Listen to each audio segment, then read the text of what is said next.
केंद्र सरकारच्या PMG पोर्टलवर नोंदविण्यात आलेल्या प्रलंबित तक्रारींचा निपटारा करण्यासाठी जिल्हा प्रशासनाने गती द्यावी आणि भूसंपादन विषयक कारवाई मार्च अखेरपर्यंत पूर्ण करावी असे निर्देशन ठाणे जिल्ह्याचे जिल्हाधिकारी डॉक्टर श्रीकृष्ण पांचाळ यांनी दिले आहे. नगरविकास विभागाचे सचिव यांच्या अध्यक्षतेखाली दूरदृश्य प्रणालीद्वारे आयोजित आढावा बैठकीत ते सहभागी झाले होते. या बैठकीस अप्पर जिल्हाधिकारी हरिचंद्र पाटील, उपविभागीय अधिकारी उर्मिला पाटील, विश्वास गुजर, विजयानंद शर्मा, जिल्हा नियोजन अधिकारी वैभव कुलकर्णी आदी उपस्थित होते.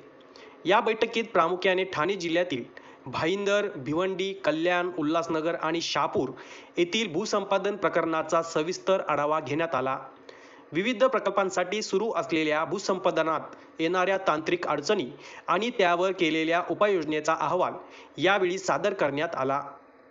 प्रलंबित तक्रारींवर तातडीने कारवाई करून विहित मुदतीत काम पूर्ण करण्याच्या सूचना यावेळी जिल्हाधिकाऱ्यांनी संबंधित उपविभागीय अधिकाऱ्यांना दिल्या आहेत. गौरव शेलार, युवा महाराष्ट्र, ठाणे.